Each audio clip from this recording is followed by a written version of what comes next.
بسم اللہ الرحمن الرحیم۔ آج ہم اپنی ویڈیو میں سلطنت عثمانیہ پر ایک گہری نظر ڈال کر یہ جاننے کی کوشش کریں گے کہ عثمانی سلطنت کا سب سے طاقتور سلطان کون تھا۔ سلطنت عثمانیہ انسانی تاریخ کی سب سے متاثر کن سلطنتوں میں سے ایک ہے، جس نے دنیا پر انمٹ نقوش چھوڑے جو آج بھی گونجتی ہے۔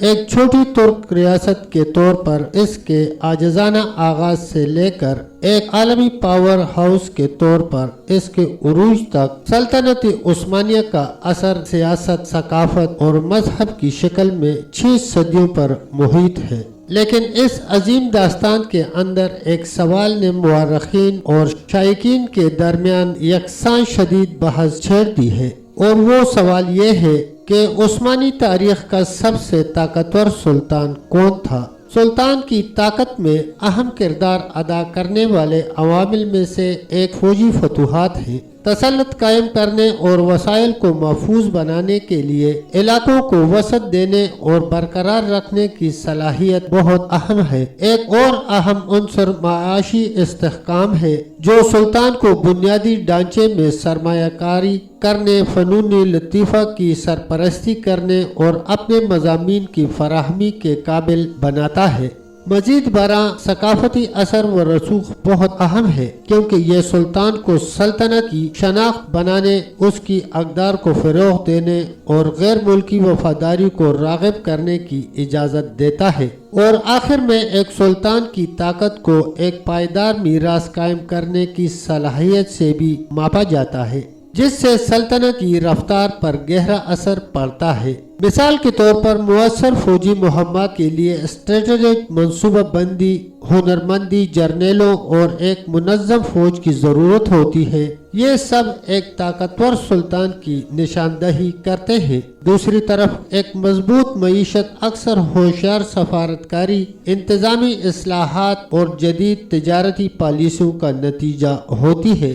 مزید برآں ثقافتی اثرات کو تعمیراتی عجائبات، تعلیمی اداروں اور فنکارانہ سرپرستی کے ذریعے حاصل کیا جا سکتا ہے، اور ایک پائیدار وراثت کو سلطان کے بدلتے ہوئے حالات کے مطابق ڈالنے، سخت فیصلے کرنے اور اپنی رعایا کے درمیان وفاداری کی ترغیب دینے کی صلاحیت سے مضبوط کیا جا سکتا ہے۔ ایک طاقتور سلطان کے پاس غیر معمولی قائدانہ صلاحیتیں بھی ہونی چاہیے۔ وہ عدالتی سیاست کی پیچیدگی کو نیویگیٹ کرنے، پڑوسی ریاستوں کے ساتھ تعلقات کو منظم کرنے اور سلطنت کے اندر مسابقتی مفادات کو متوازن رکھنے کے قابل ہونا چاہیے۔ مزید برآں انہیں اندرونی اور بیرونی خطرات کا مؤثر جواب دینے کے قابل ہونا چاہیے، اور مشکلات کا سامنا کرتے ہوئے اپنانے اور اختراع کرنے کی اپنی صلاحیت کا مظاہرہ کرنا چاہیے۔ ان مختلف عوامل کا جائزہ لے کر ہم عثمانی تاریخ کے سب سے طاقتور سلطان کی شناخت شروع کر سکتے ہیں۔ سلطنت عثمانیہ کے تناظر میں چند ناموں میں اتنا ہی خوف پیدا ہوتا ہے جتنا کہ سلیمان عظیم اور محمد ثانی سلیمان کے دور میں شاندار فوجی فتوحات کا ایک سلسلہ تھا، جس میں بلغراد پر قبضہ اور ویانا کا محاصرہ شامل تھا۔ اس نے قانون، تعلیم اور فن تعمیر میں نمایاں اصلاحات کی بھی نگرانی کی، جس سے اسے اپنے ہم عصروں اور مورخین کی یکساں تعریف حاصل ہوئی۔ دوسری طرف محمد دوم قسطنطنیہ کی فتح کے لیے مشہور ہے، جس نے سلطنت کی تاریخ میں ایک اہم موڑ کا نشان لگا دیا۔ ان کے دور حکومت میں بھی انتظامی اصلاحات، فنون لطیفہ کی سرپرستی اور فلکیات اور ریاضی میں گہری دلچسپی تھی۔ تاہم ایک اور سلطان تھا جس نے سراسر عسکری قابلیت، معاشی ذہانت اور ثقافتی کامیابیوں کے لحاظ سے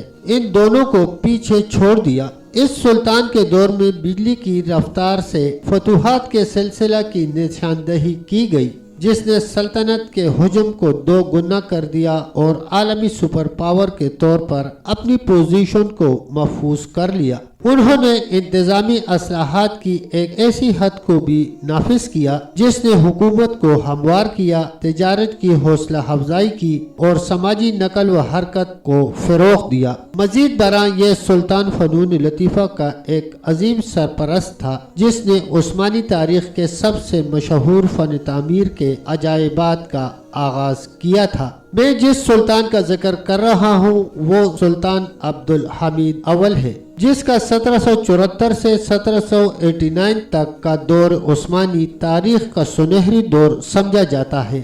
اس کی حکمرانی کے دوران سلطنت نے مشرقی یورپ، قفقاز اور مشرق وسطی میں فوجی مہمات کے ساتھ غیر معمولی ترقی کا تجربہ کیا۔ انہوں نے معاشی اصلاحات کی ایک حد کو بھی نافذ کیا جس سے تجارت کی حوصلہ افزائی ہوئی، صنعت کو فروغ ملا اور ریاستی محصولات میں اضافہ ہوا۔ مزید برآں عبدالحمید اول فنون لطیفہ کا ایک عظیم سرپرست تھا جس نے عثمانی تاریخ میں تعمیراتی عجائبات میں سے کچھ کو انجام دیا، بشمول بلیکدوزو مسجد اور سلطان سلیم سوم مسجد۔ آخر میں سلطان کی طاقت میں کردار ادا کرنے والے مختلف عوامل کا جائزہ لینے کے بعد یہ واضح ہے کہ عبدالحمید اول عثمانی تاریخ میں سب سے طاقتور سلطان کے طور پر کھڑا ہے۔ اس کی فوجی فتوحات، معاشی ذہانت، ثقافتی کامیابیوں اور دیرپا میراث نے دنیا پر انمٹ نقوش چھوڑے ہیں۔